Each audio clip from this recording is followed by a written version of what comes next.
What's up, everybody? I'm back, and today I have two special guests. Please introduce yourselves. I'm Anthony DeBlasi, the director of Malum. And I'm Natalie Victoria. I star along with a talented cast in Malum as well. So tell me a little bit about the project of making both Mulem and the Latif. What was it like, doing both of them, and what was the vision behind both movies? I think with the first one, we had a very limited budget on that movie. And Scott Poyley, who was the producer and my co writer on that, we wanted to do something really contained with some really intense sound design. And, when that movie came out, I don't think we were expecting it to do so well. So, fast forward like 9 years later, Welcome Villain approached me and they were like, what do you think about getting back into the Last Shift world again? And after a lot of conversations, we kind of decided to, with this reimagining approach where we could do things that we weren't able to do in the first one. We could introduce it to a new audience who hadn't seen the original movie, and then expand it in a way that we really wanted to originally. More focus on the cult in the movie, more focus on the backstory and the mythology of the characters, and just take it to the next level with Malum. And with the fourth movie, what did received well, or like with the fourth movie, were you expecting people to watch the movie, or what was your interpretation when the last tip did come out? What was your message? We we knew it was a scary movie, and we were happy when we finished it. And Magnolia Pictures, Magnet Releasing, picked it up and released it. And they put a good streaming campaign. It didn't play any theatrical, but we really wanted it to play in theaters because of the sound design we had done with the first film. So we were a little disappointed that it didn't get to play in theaters. But we were happy, it was received well. And now doing this movie, I realized how many fans there were of the first film. They all kind of came out of the woodwork when we said we're making a reimagining this movie. And it was good to kind of see that rallying behind the first movie and kind of bringing all those fans together in one place. So we were really happy with, but I guess you would call it more of a cult movie because over the years it's getting more known, than it was when it was first released. And with the movie, is it do people have to watch the last tip to understand the new one, or they didn't go in not knowing anything involving the last tip? I don't think so. Yeah, I think we made Malum for a new audience, so they could not have to know anything about Last Shift or even know that it was a reimagining of another movie. They could just pick it up on streaming or watch it fresh, and they'd have no reason to go back and watch the first one, or wouldn't feel lost at all. So I think that's what it was all about, finding a new audience. Yeah. And And even as an actor, like being able to be, playing the same role in both movies in Last Shift and also in Malum, it was really important to reimagine that character completely different than the first film, just so that, it would be a completely new experience for fans that had seen the movie previously, or if they hadn't, it would be their first time experiencing that as well. So in that way, creating something completely new gave something, fresh to everybody, regardless as if they saw the first film or not. So that was cool. and like with the new film itself, it really tackled upon the police, and you can tell by the photo of the pig. What does the pig represent? Because to me, in every trailer or every promotion I've seen, the pig is really the main thought of the movie, and how what was the interpretation of the pig? I think the pig, it does it, the pig has always been a representation of the police force, and the fact that the pig, sorry, we have cats that are running around. The pig is can consume human flesh. It can eat human bone and human teeth, and it was really about the consumption of the characters in the movie, and this creature coming into this station. We like the idea of seeing this mammoth pig in these halls, and what that and in the first film we talk about it a lot. We talk about, she hears pigs on the phone, and they call her sow and things like that, and we wanted to take it to the next level and say, like, well, what if they tied up this pig on the doorstep and she let it in and unknowingly let this spirit in with it. I think that was the whole approach to get that pig into the building. Plus, Anthony has always wanted to work with a live pig. I have. On set. I'm kind of obsessed with pigs. And what was it like filming the movie with that the whole movie take place in nighttime? It must have filmed only for one day, because the movie only take place from the morning to nighttime. So how was it like filming the movie? It wasn't too bad. In the first movie, we actually shot all night. It was the whole shoot was a night shoot. But on this one, because we were able to, there weren't a lot of windows, because it was an actual police station that had been decommissioned. It was very large. It was 4 stories. And where we shot, there was just not a lot of light. There was a prison holding section there, so there wasn't a lot of outdoor light coming in. So we were able to block off the lights, or to really limit that. So we were able to shoot a lot of it in the daytime as well. Even though when you're in there, you had no idea. Like, I'd come out and I'd be like, I don't even know what time of day it is. You'd almost be surprised when when it was still daylight, because you feel like it's nighttime in there. And also the part with the elevator.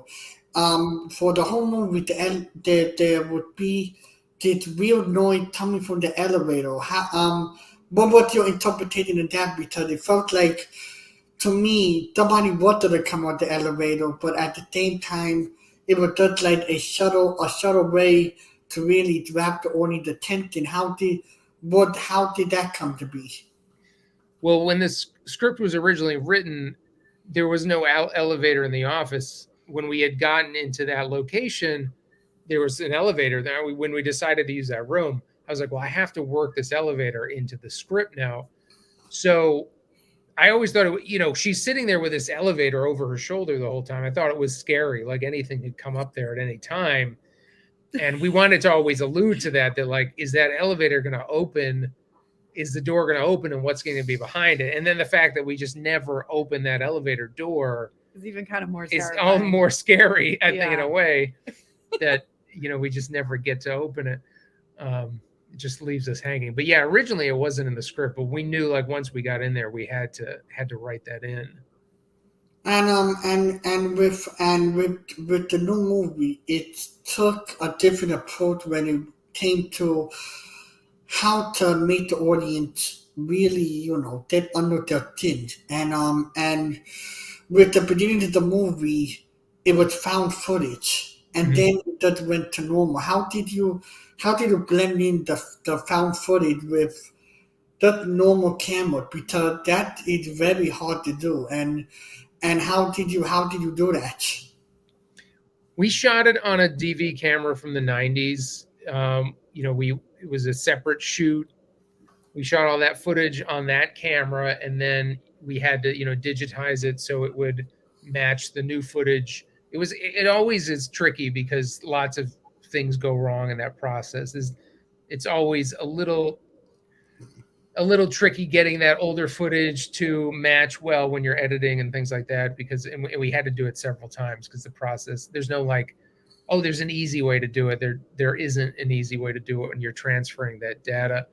But we wanted it to feel, we could have shot it on the Alexa and degraded it, but we wanted it to have all the artifacting that a DV camera from the 90s would have. So we decided to shoot it on the actual camera. I think it helps a lot getting that look in the movie, and makes it feel more authentic when people are watching it. For sure. It's like we have so many filters, in today's society that we can just like put on video or put on photos on social media and all that. And honestly, with like, filmmaking, at least it's just speaking as a movie fan on my part, I don't think anything beats the authenticity of just shooting it on an older camera, or just doing practical effects. And there were so many practical effects in this movie too, which were great. And as an actor, it's like, we always love that because it brings out such a more visceral, performance from us too, is that if we're actually able to like see there, feel there, be in that experience. So yeah, I mean, I think fans appreciate that for sure. And they're pretty smart. They know what's up. It like half of the movie just felt like it was very practical, especially the monster review. How like that must have been, I don't know if there was an actor there or somebody, but how was it like building that monster because it was really heavy the head, and how was it like filming that scene? There was an actor in the suit, and Russell Effects did the sculpting and the design. I had done some early sketches of what I wanted it to look like. From the first movie, we had that pentagram on the actor's face, and I wanted that to taken to the next level, so it would be new. So you get that kind of star that's removed from the creature that then makes the pentagram. Yeah, and it was a very cumbersome suit, and he couldn't see very well. Whenever you have someone in a suit like that, they kind of, he was walking with the track. We're dollying. It's always tricky to get the actor to know where they're going, but just gotta go with it. But it was a fun day. We did that all in a shooting range too. We were in an actual shooting range where we shot that. Yeah, I mean, he did a great job because sometimes you have limited mobility as an actor, but like, he really did a lot and kind of just subtly bringing that to life. And yeah, on set, Ben Katskandes. yeah, he was awesome. Like with your wife acting, what was it like doing the character for the Lactive, then doing it all over again a few years later? Did you have to change the character, or did you wanted to go in with a new perspective of the character? How was it like doing the character a few years later? Yeah, that's a great question. And, it's a unique opportunity, as an actor, because, how many actors can say they get to play the same part twice, in such a short amount of period, or even ever. Right. So that's, I knew it was unique, and I'll probably never get that opportunity again. So for me, I wanted to approach it completely new, as if it was a new character, a new movie, fresh slate. Just throw out everything that was done with Last Shift and completely reinvent Marigold again. So, Marigold is, a little bit more vulnerable and, uneasy in Last Shift. In Malum, the character has a little bit more agency, is much more sure of herself, and definitely has a sense of danger and a little bit of unhingedness that's, added to the scene that I think kind of, starts propelling the movie forward right after that scene really fast. For Officer Lauren, where she just realizes, wow, something is really not right here. And it just goes after that scene and then just keeps going till the end of the movie. So it was exciting to kind of be that, that match, if you will, lighting the fire for the movie to kind of take off, so to speak. So yeah, it was a lot of fun. Would you want to make a part 3 of the movie? Because there's a lot, to me, there's a lot that don't mind to take from the movie, because the scene when they were going into the police office, just driving to the dock, you saw all these people looking at her, and they were looking at her. So my theory is that she's not the only one who's seen this stuff. Everything is happening in real time, and everything is just happening, and the police officer who the photo coming in, who was upset. He knew what was going on, but he don't want to admit that that danger in the pond. Hmm. Yes. Yeah, I mean, we'd love to do another film. I think we left it. We laid enough track and foundation to do another one, and obviously with Jessica at the end of the movie, no spoilers, but we could continue that story in some way. Yeah, I think we'd love to. We'd love to tell. There's so much more to tell with the flock of the Low God and Cheney Morrow, who plays Malum.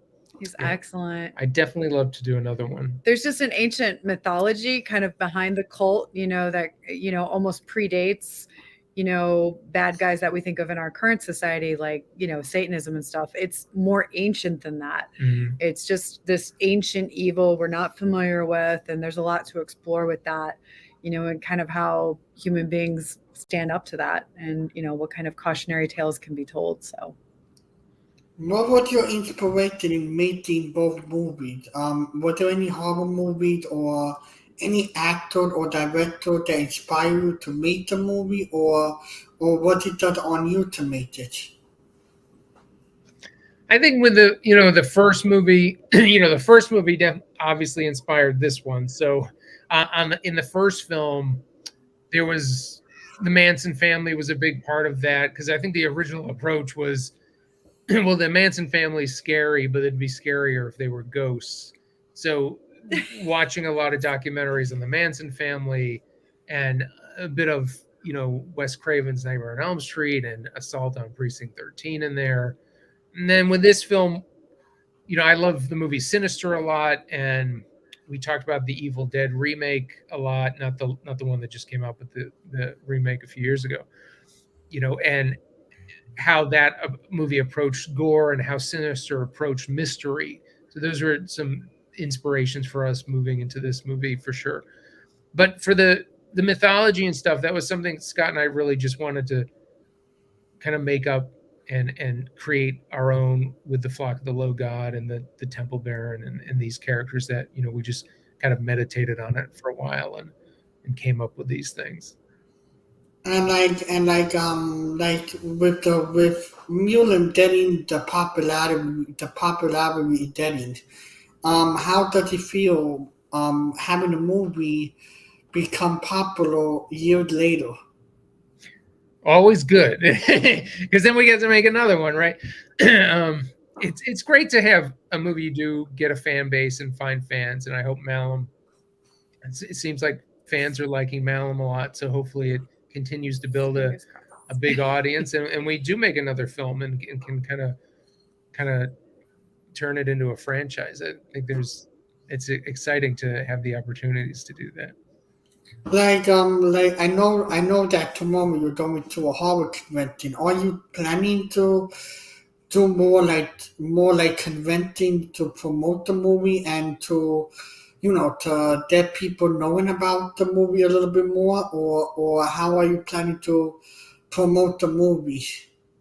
I think so. Yeah, I mean, Texas Frightmare will be our first festival. The movie's going to play there on the big screen, and we're going to have a Q&A with some of the cast, and we're going to be at the booth signing and stuff. And I think the movie hasn't opened anywhere except the States right now. So there's a Canadian release, there's all the international releases. So there's a lot more festivals we could play along the way. There's a lot more ways to promote it. So once they start booking the other countries, then we'll plan more festivals. Like have you guys maybe thought about like there's a very big convention in Atlanta called RadionCon. I don't know if you know about it, and I haven't been there, no. It's a really big convention. It takes place in at least five different hotels in a span of 5 days with a parade, and they do multiple different pop culture stuff. Like they have a horror area, a comic book area, a area for people who love manga. So I think doing So I think we try to do that. Yeah. With the in the end of the summer, it's in Atlanta, and also I think it can promote the movie even more to the point where maybe the movie can have like a little cult following in itself because I don't know if you know if you check the last tip on Rotten Tomato, it's on 100 and that's right there. It's very rare for Rotten Tomato to give a horror movie 100% Yeah. because Rotten Tomato is not very easy going when it comes to horror movies in general. They like to give it. They like to give them a bad rap. So Yeah. having a 100 on Rotten Tomato, that's incredible. And like I did it rate the DVD?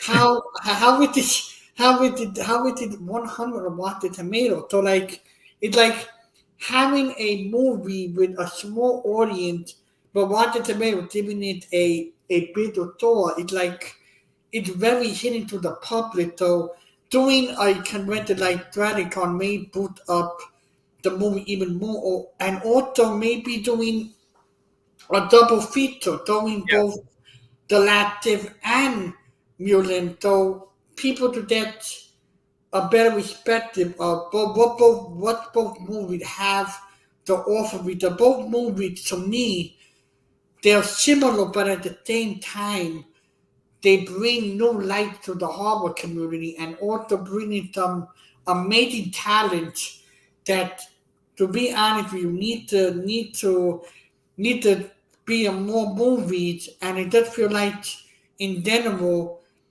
right now the horror community is really just in a place of pure heartness of so some amazing project. Like we had Evil Dead Rise, then we have A24 who is doing some amazing projects, Mhm. and then we have the horror baby Terrified, who brought low budget horror movie to an uproar, and really brought horror movie to a bigger stand. And to me, as a horror fan, I used to watch movies that were like you know what was gonna happen next. It was very predictable. But then starting to watch low budget horror movie, I started not appreciating what's gonna come next, but Yeah. started appreciating how is the director and how is the actor going to approach the scene. Because, like, for example, the scene with your wife in the movie, when she started standing up, and I did something is about to pop off, and and so like and so like having those moments, or like what how are you gonna approach it? How are you going to handle the situation? Like you're building suspense, and Yeah. horror movies don't do that nowadays. It's like here you have a person. The person is right over here. The light are gonna go out. They're gonna go back out, and the character is gonna be a little bit closer. But the audience know by the time the camera goes closer, the actor is already right there. So Yeah. like with with low budget horror movies, you don't know what's gonna happen next. Yeah. You don't know what's going to occur. And with both of the movies, you do not know what's gonna happen next. It's like you're building suspense. Like with the fourth movie, it took a really long time for something to happen. Mhm. But once it happens, it like the whole movie that took it from a 0 up to a 10. Yeah. And right there, that's how you build an audience, and that's how you build a dedicated fan base. Yeah. Yeah. And I think it's great now that we have both, because I'd love to start doing some double features and seeing how the fans react to both of them back to back. because there's a lot of people that haven't seen Last Shift yet. So Mhm. I think this is a good way for Malum to come out, educate people about Last Shift, and vice versa. So I think some double features are definitely in the future. Yeah, and We're always down for good parts and working with great filmmakers and good scripts. And yeah, I mean, horror is like one of the most exciting genres to work in for an actor because of the challenges of like the range that it demands of you. Mhm. And you don't really get that as much in other genres. So yeah. it's like with horror by now, it taking a really big tone because we're really taking a lot of different approach. Like you had Terrifier, and that dealt with trauma and dealing with a character who don't speak. They only use facial expressions. Then you have a movie like Evil Dead Rise with a bigger budget, but also with some creativity with how they're doing the makeup, the blood, and all those stuff. And then you have Yeah.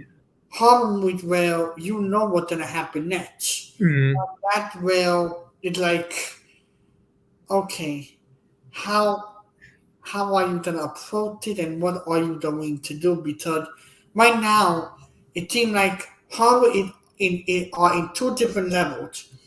The fans who love low budget horror movies and the fan who just want a good tale.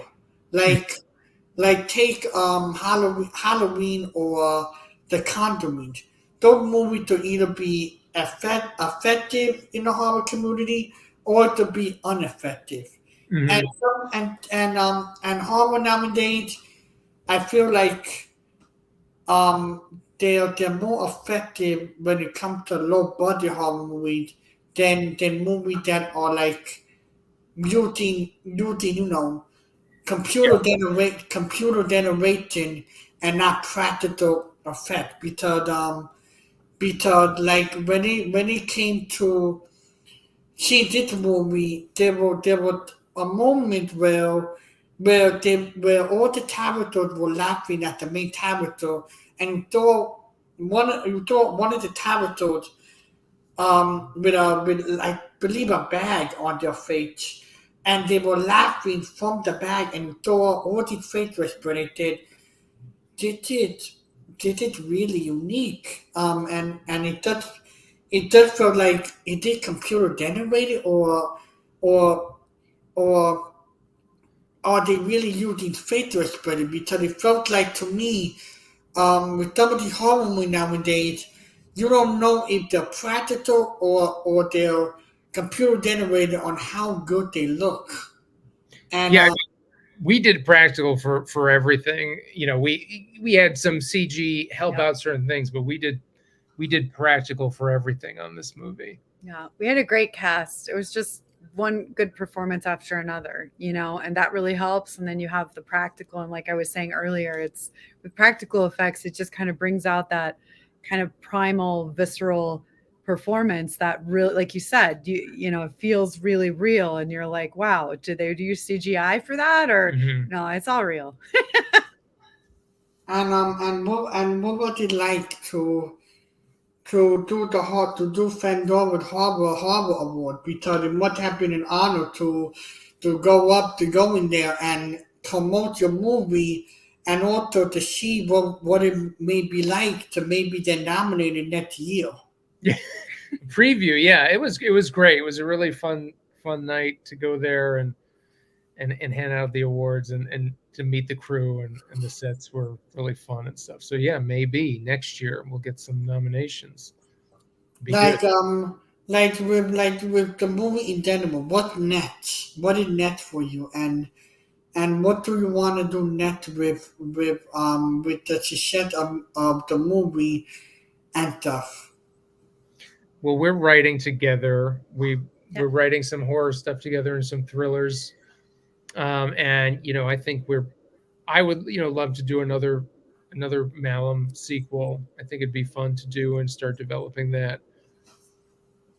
And I'm And always like up for a good project for, acting, but when I'm not acting, we're definitely writing and developing projects. So yeah.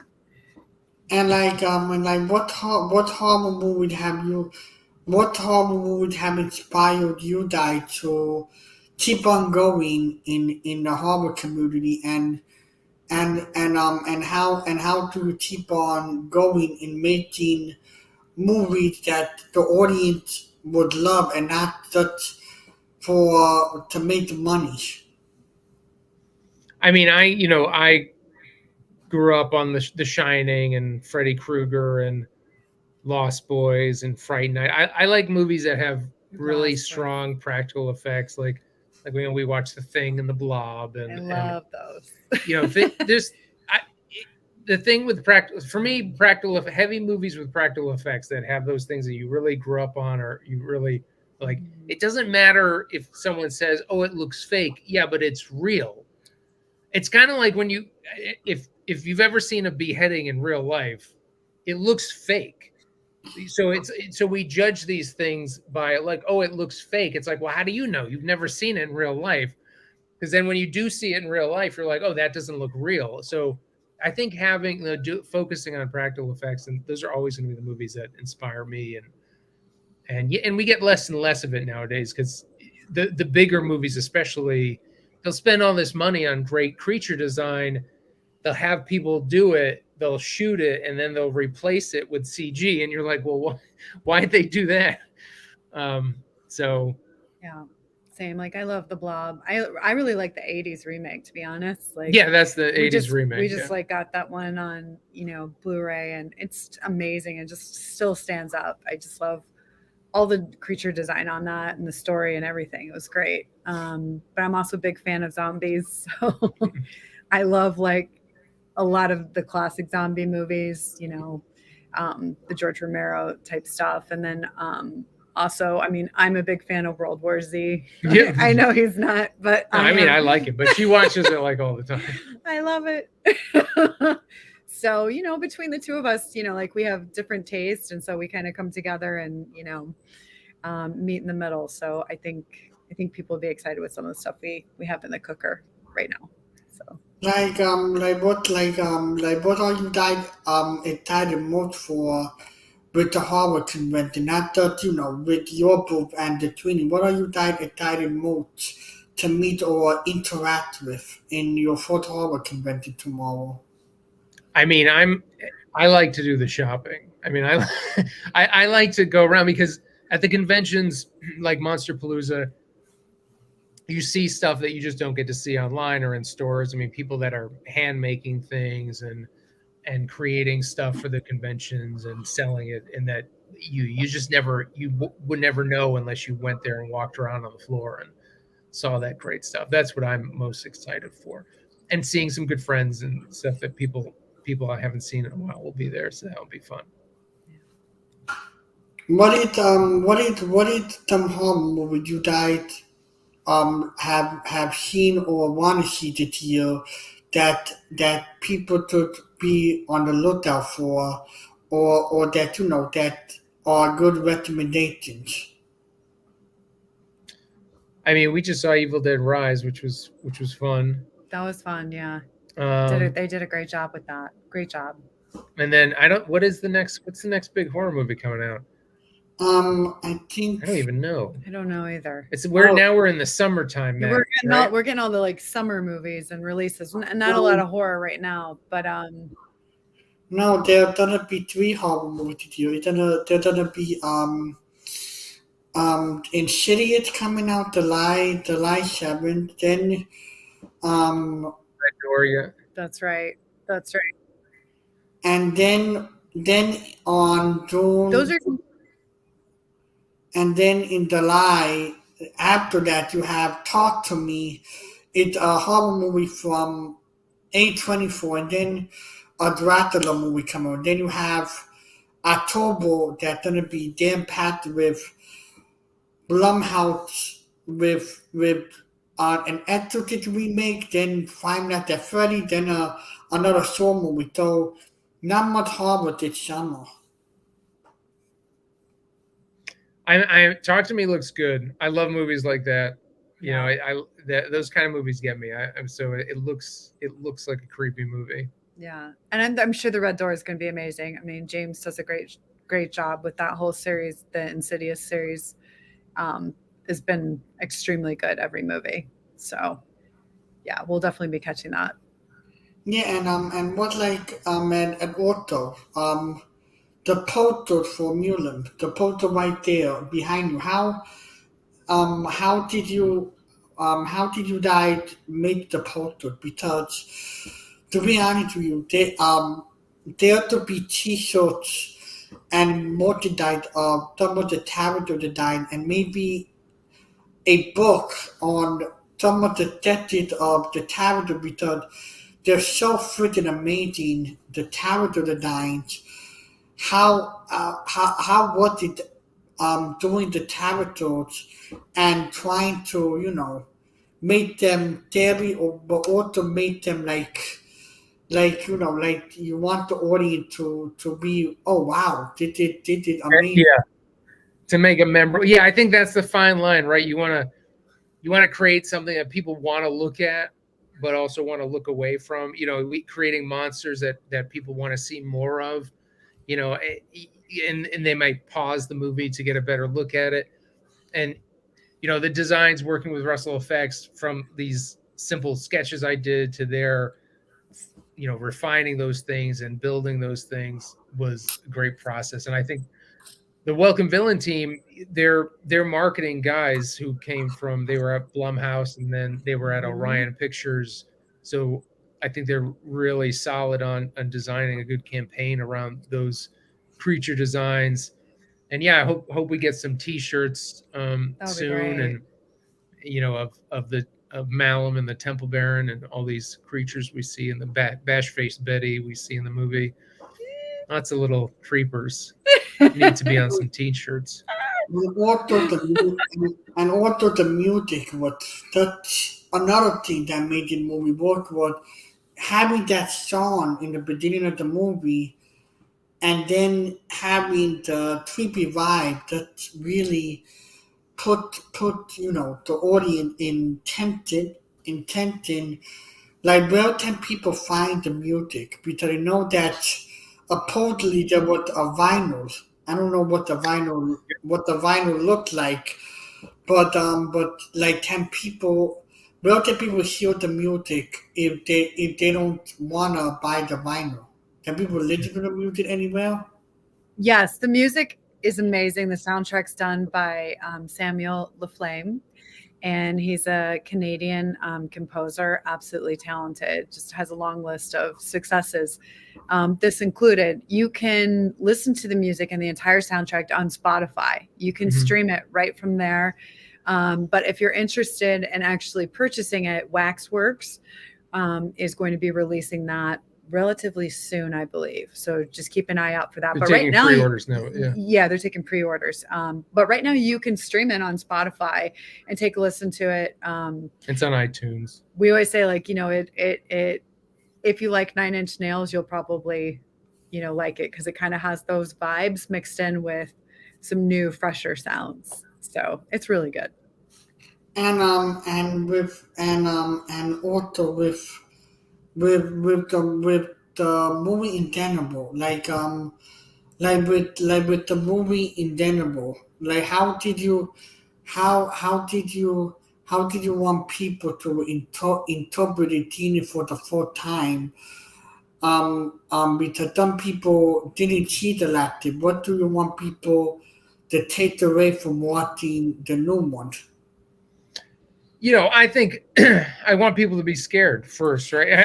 And that was always my goal, to just kind of be this experiential film that you're almost like a first person game. You know, you're with this character, you're in their point of view for the whole movie, you're experiencing things like she does, and hopefully you're building a lot of empathy for her, so you're on her journey until the very end. But you know, hopefully I'm scaring people along the way. If you know, why make a horror movie if you're not scaring people? Now, are you guys planning guys planning to do a DVD release of the movie and possibly like a director's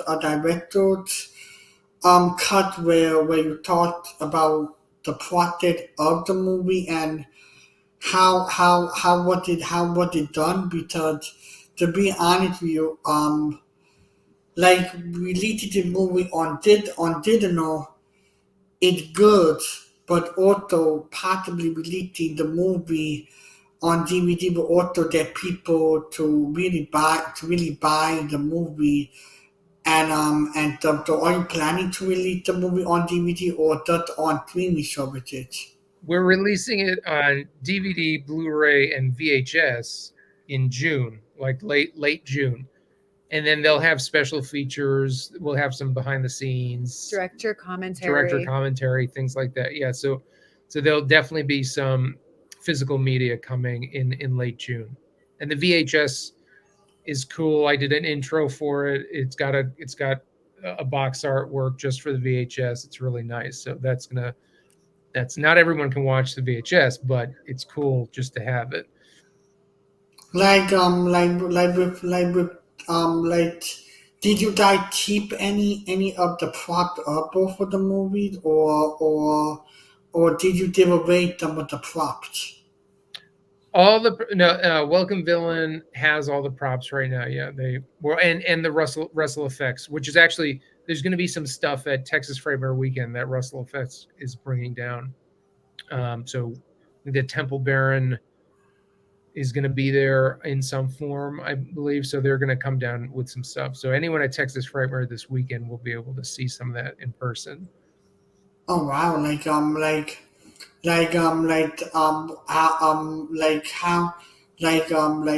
How does it feel to twin the movie with 1 billion people over the weekend? Does it feel overwhelming?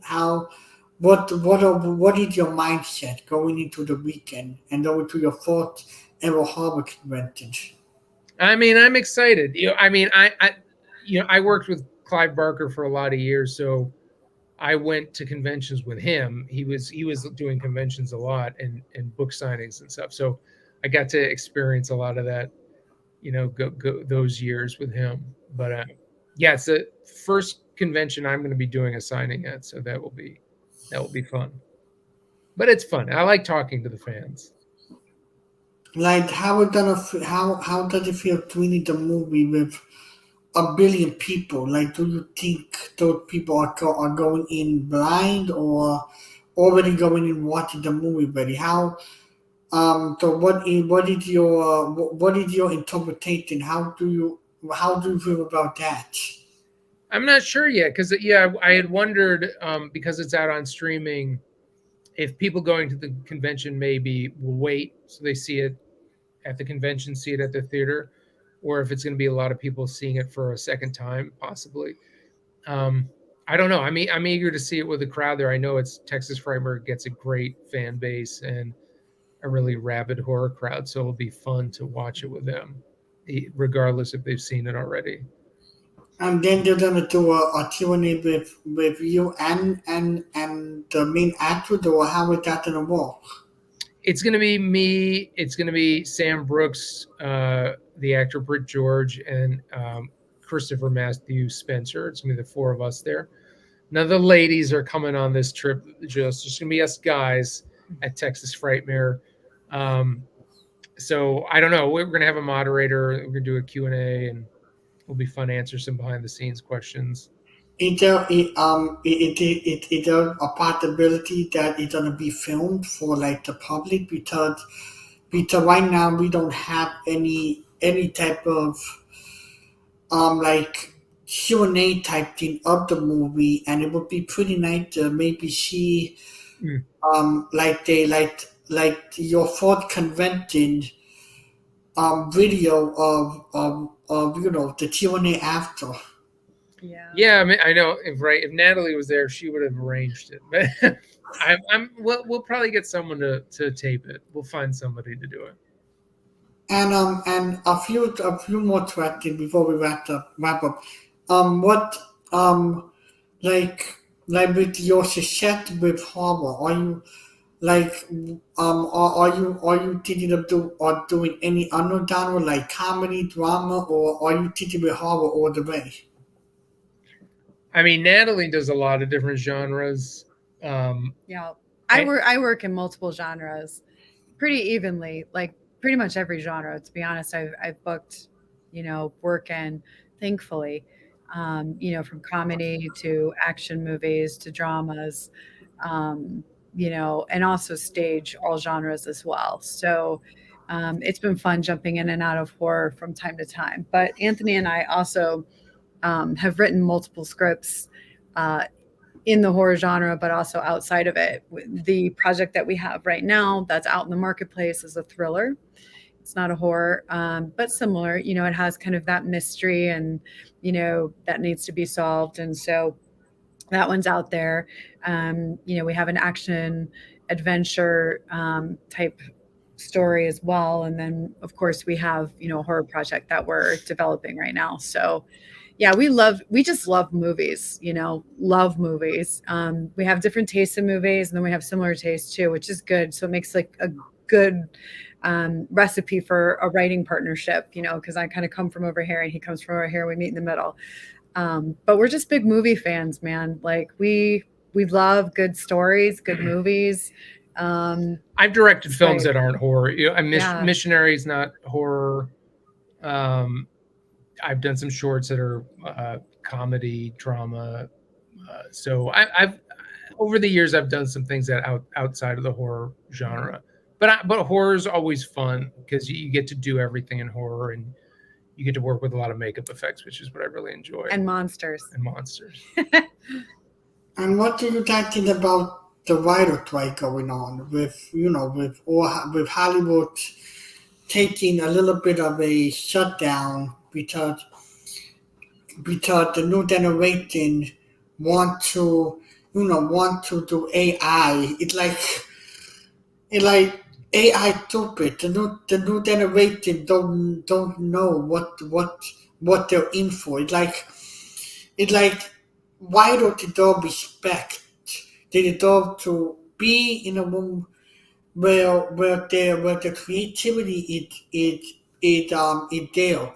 And right now it's like a lot of projects have stepped down and not doing the project. Like one of my beloved shows that I'm dedicated to, and I'm very obsessed with toward Mandalorian. I'm a really big Baby Yoda fan.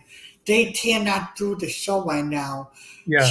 For because the writer strike, and it does make me frustrated. How do you guys feel about what's going on, and are you taking measures on what's going on, and how do you feel about it? Well, we're both in the union. So, Anthony's in the Writers Guild. I'm in the Screen Actors Guild as professional actor. So, we're definitely, in solidarity with the WGA because, as SAG, our contract's up at the end of June. Right now we're going through that process of voting on whether or not we want to strike at the end of June. And so that's an ongoing process right now. And there's been discussions about that.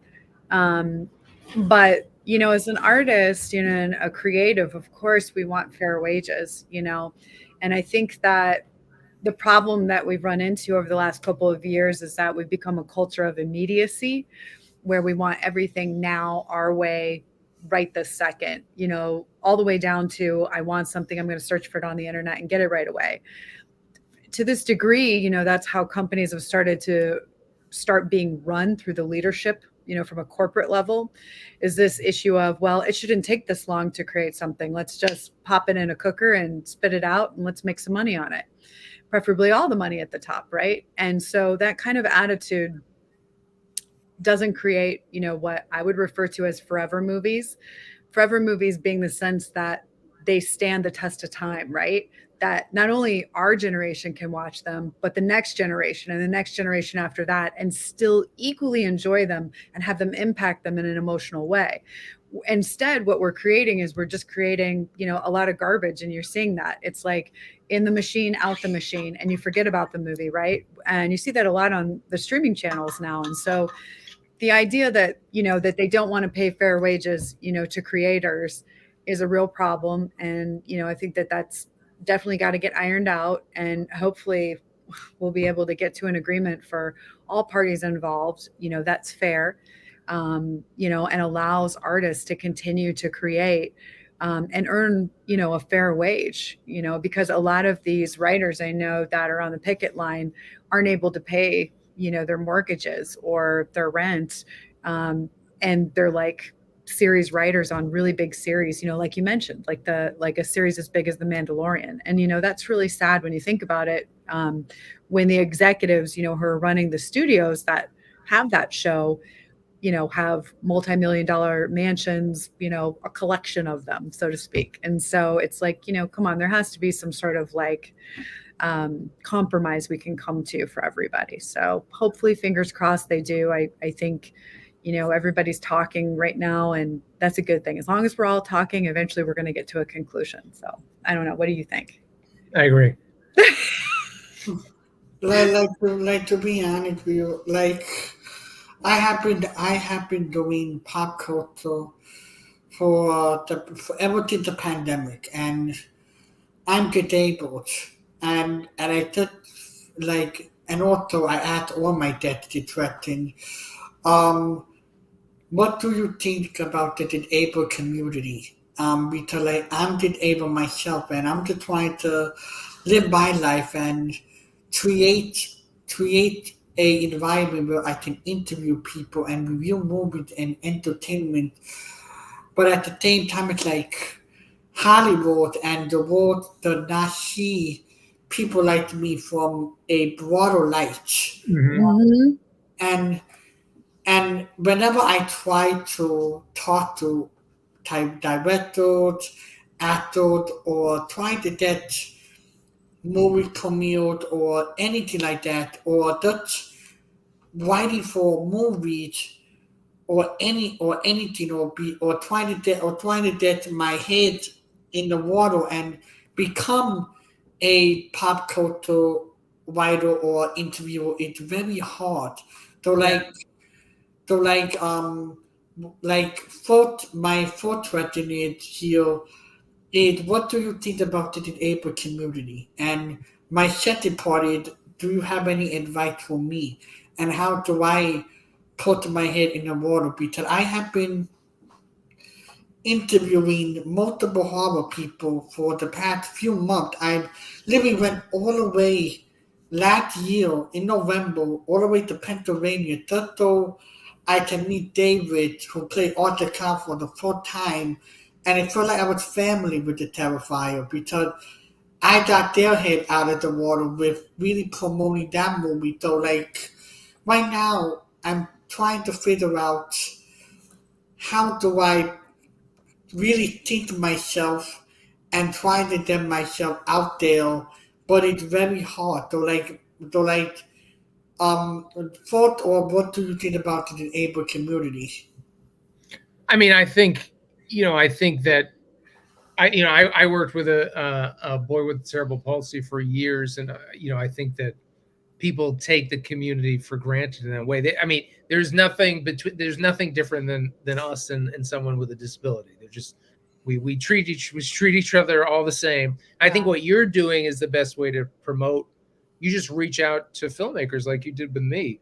And it will, it always takes time to build a fan base, but I think that's what you're doing. I mean, you're putting your voice and face out there, and you're being enthusiastic about the projects you love, and you're supporting them. Yeah. And we appreciate that, because you're supporting our films and you're spreading the word. So I think it's just, that's the best way you can keep doing it, and reach out to the people you continue to build connections with that you already know, like us. You just keep reaching out to people on at least social media has made it a lot easier to connect with people in a way to interview and to talk. I think anyone with a YouTube channel, it's always going to be a bit of that slog for a while, but I think you're doing it the right way. I think you continue to reach out to the filmmakers that you love and the movies that you love, and all the people on those films, not just the directors and writers, but the actors and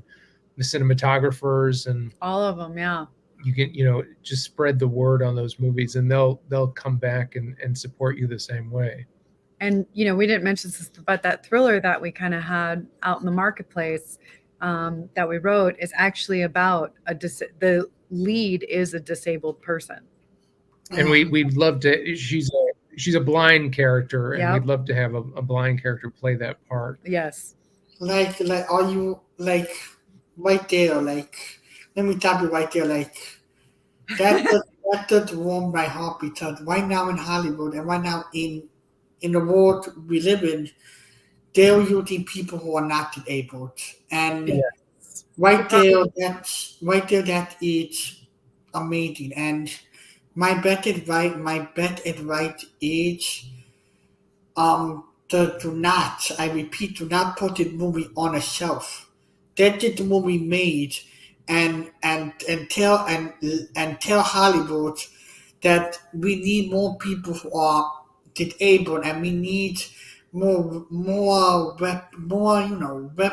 people who can Representation Yeah. of it. Yeah, who can lead we it. agree.